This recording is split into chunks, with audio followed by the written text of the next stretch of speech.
So on March 26th, the Michigan Economic Development Corporation, the very entity behind the Pure Michigan campaign, one of their organizations within them, the Michigan Strategic Fund, voted to approve an award of $55 million in taxpayer revenue to the Copperwood project. However, whereas the original grant was $55 million with no strings attached, there were hundreds of comments of opposition submitted, potentially thousands. We know around 100 people registered to give spoken comments, and we were told a voluminous quantity of written comments were received. Perhaps as a result of this, the approved grant was adapted with significant strings attached, and now the company must raise $150 million before receiving even a single copper penny. They must do that by the end of 2025. As a result, Highland Copper has pushed the construction date back from 2024 to 2025. I think we should see this as a pretty tremendous victory for our campaign. You know, immediately after the meeting, people probably felt bummed that the grant was approved. However, we've seen now a year's delay in the construction timeline. Whether or not this was the state's intention, however, the grant approval is being construed as an official Michigan endorsement. The grant was justified on these three grounds. The project will revitalize a blighted economy. The project will create 380 jobs, and funds will go to infrastructure which will benefit the community with or without the mine. Let's look very briefly at these three justifications. Revitalizing a blighted economy.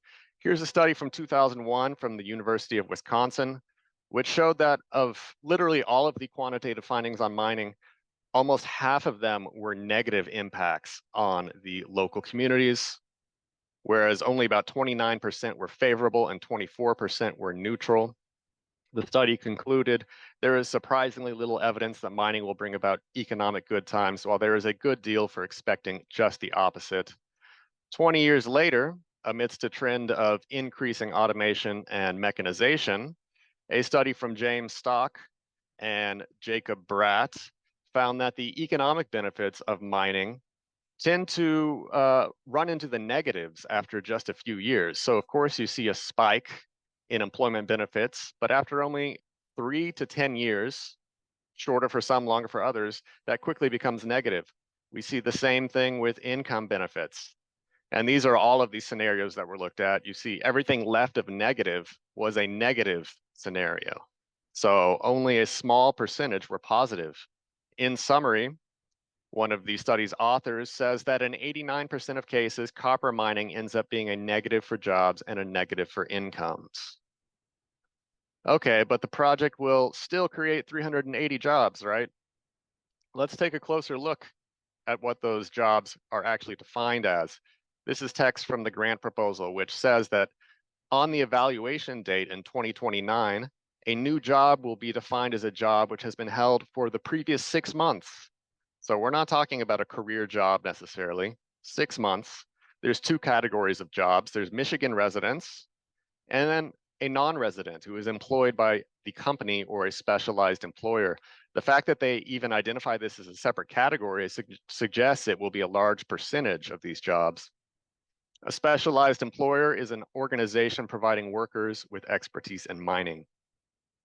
The grant text also states that the other mine in the region, Eagle Mine, is going to be closing, in theory, around the time when Copperwood is opening. And due to this synchrony, Copperwood will try to retain the talent pool of Eagle Mine. In other words, they will take the specialized individuals from Eagle Mine and employ them directly at Copperwood. Is lateral job transfer from another county the same as job creation? That third point, with or without the mine, the infrastructure will be of community benefit. Let's take a look at exactly what kind of infrastructure they're talking about. So one thing they've proposed is cell towers. How do cell towers impact a virgin area? In 1996, a 1,000-foot TV tower in Wisconsin claimed more than 12,000 birds on a single night. This is some research from the U.S. Fish and Wildlife Service that shows that every year nearly 7 million birds die due to nighttime collisions with communication towers. Most of the birds are night migrating songbirds. However, there is an easy fix in this case by installing flashing lights on the towers that can reduce mortality by 70%. The remaining 30% are out of luck, unfortunately. But there is a bigger problem, which is that even if you've got flashing lights, these cell towers are producing radio frequency radiation, which many studies show are harmful to bees and birds and other biological life forms. These creatures depend on the Earth's natural magnetic fields for orientation, migration, food finding abilities, mating, nest building, territorial maintenance, and defense. There is a wealth of studies showing that a great many bird species are under threat due to radio frequency radiation, patterns in declining bird species living near cell towers, impacting bumblebee development, even impacting plant growth. Despite all of this, the US Telecommunications Act, drafted back in the era of flip phones, still does not require one to even take the environment into consideration when placing cell towers. What about power grid expansion? Surely that doesn't have any negative effects, right? Well, there's a very interesting book called Bright Green Lies, which I would suggest folks check out. And on the topic of power grid expansion, firstly, they destroy land by creating the massive buffer zones that you saw in the photo there. These buffer zones can vary from 75 to 400 feet wide, and they require that no trees or no plants can touch the electrical cables. Transmission line right-of-ways add up to more than 9 million acres in the US. That's an area larger than Rhode Island, Delaware, Connecticut, and New Jersey combined. Transmission corridors fragment habitat. Transmission lines kill tens of millions, even hundreds of millions of birds through collision and electrocution. Transmission lines also require other structures like substations, staging areas, depots, access roads, many of which are permanent changes to the land. And then just think about all the oil, coal, and gas required for all of this operation. It really calls into question whether an operation like Copperwood really has any credentials with regards to a carbon neutral transition. The other piece of infrastructure in the grant text was road improvements. So they're talking about redoing County Road 519, but let's talk about roads more generally because roads often lead to other roads and they destroy the land in four major ways: habitat destruction, providing access for developers, habitat fragmentation, the same as those power corridors, and of course, roadkill. Harvard ecologist Richard Foreman described roads as the single most destructive element in the process of habitat fragmentation. Although roads cover about 1% of US land, they affect 20% of US land. And a recent study showed that the contamination from roads, from brake dust, oil, fuel, and chemical fluids, can kill salmon within a 24-hour period. So when we're talking about putting roads, improving the road in this case would lead to greatly increased velocity. And also roads leading to other roads could lead to fragmentation of the habitat. These are just to show you that this is well documented.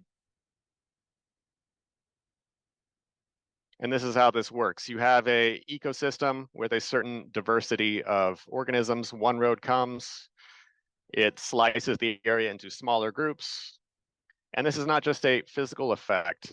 When we're thinking about County Road 519 being upgraded into a road allowing for much higher velocities and much heavier traffic, the noise load will greatly increase. Studies show that when the noise load reaches certain decibels, the populations of birds abruptly trail off. And that's especially pronounced in woodland birds, the kind found in our area. So to quote Aldo Leopold from The Land Ethic, a thing is right when it tends to preserve the integrity, stability, and beauty of the biotic community. It is wrong when it tends otherwise. In this case, these infrastructure developments would clearly be defined as wrong, and we would need to adapt this text to read that they will be of community detriment. When we talk about the biotic community, we need to include humans in that community. Nothing which is poisoning the area or leading to songbirds disappearing or leading to mercury in our fish will be of benefit to the community.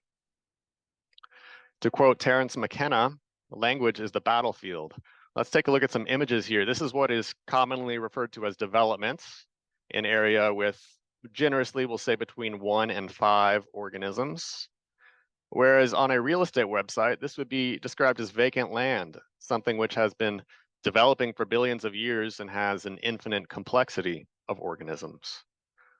Meanwhile, this could be described as a national park. So you see the line between vacant land and protected land. It's really just in how we humans decide to classify things. When we look at this spectacular area where the mine would be smack dab in the middle between Porcupine Mountains, Black River Harbor, and the North Country Trail, we should be asking, why isn't this area protected? In order to reduce fragmentation of the habitat and maintain the vibrancy of all of these ecosystems. So our campaign is not just an environmental group, despite what you may have heard in the media. Of course, we talk about the environment. We also talk about outdoor recreation. We talk about the economy needing to evolve beyond boom and bust operations. All of this being for the sake of a non-critical mineral extracted by a foreign company, shipped out of country, in an operation which would board up shop in 10.7 years and leave a 30 million ton waste pile at the juncture of a national hiking trail, a beloved old growth wilderness park, and the largest freshwater sea on Earth. So we're not an environmental group. We are a common sense campaign. These are issues that people can agree on across party lines, across religions, across races. These are not controversial topics. So where do we go from here? This is a slide from Al Geddix's excellent presentation, which you can find on our YouTube channel. And this is from the mining industry directly, where they're looking at what are the most significant challenges that companies are facing in the modern era. You'll see that number one is the license to operate. In other words, does the community support this or do they not? And we can describe community not just as the immediate locality, but as the state of Michigan, as the entire region, as everybody who brings in tourist dollars to this area, or everybody who depends on fresh water. So the company only has around 25 million in the bank, last we heard, and they need quite a lot more. The best way we can stop them from getting this money, or the 150 million for the grant, is by scaling up our opposition to the project so that the social license is diminished. Our petition now has nearly 3 times the population, 3 times the signatures of the entire population of the county. We were at 20,000 just a couple of weeks ago, and we've skyrocketed. We're also getting some great coverage. We were in the largest newspaper in Wisconsin, and we were also in the largest tabloid in England, right next to the UFOs. So ways people can help. Reach out to media, advocacy groups, and others. Write a letter to the editor for your local paper. Sign and share the petition. You can, of course, donate on the website. You can print and distribute flyers from our outreach page. You can organize a table at events, and we can help you do that. And most importantly, you can use your own creativity. So Protect the Porkies is just a website. We are a messenger delivering a message. Once you get the message, we need everybody to do what they can if we want to stop this mine from moving forward. You do not need to ask our permission. We are a decentralized movement. So what does decentralization mean? Well, we can learn a lot from mushrooms. I'm going to show off some of my graphic design skills here. What you see here are mushroom spores in a substrate. These little white threads branching out are mycelia.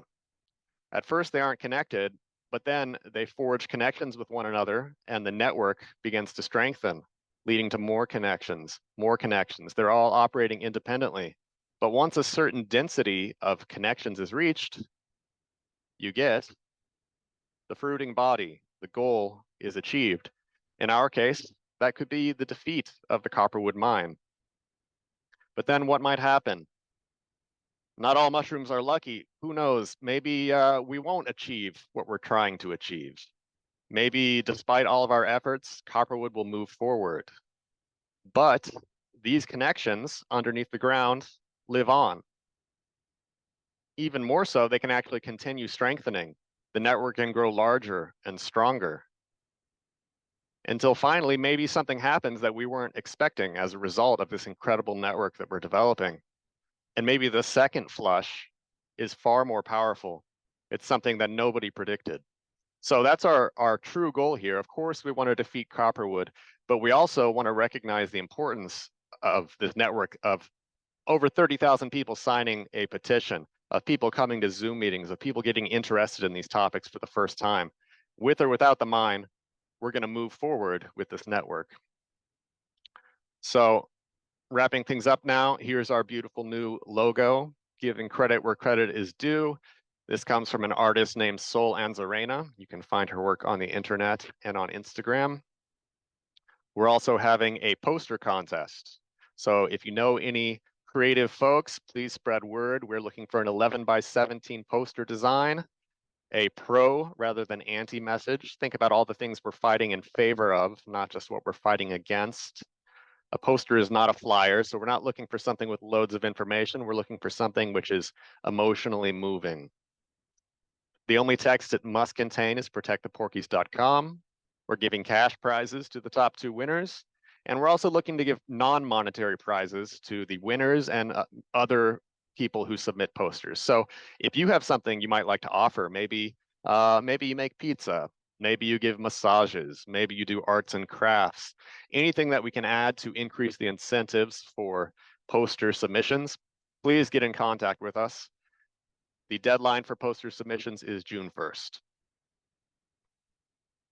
All right, and this is our last slide here. So we're going to be having in-person meetings in Ironwood, Ontonagon, Houghton Hancock, Marquette, and also the Ashland area. If you're interested in attending any of these, please get in touch. Protecttheporkies@gmail.com. We're going to be appearing at festivals and events this summer. If you know of festivals and events in your area, please do some outreach on our behalf. You do not need to ask us for permission. You might even be able to represent the campaign at those events, because remember, all of us here are the campaign. Anybody who signs the petition is the campaign, and we encourage everybody to act in a decentralized fashion. To stay in touch, please join the mailing list at protecttheporkies.com and reach out for any reason, protecttheporkies@gmail.com.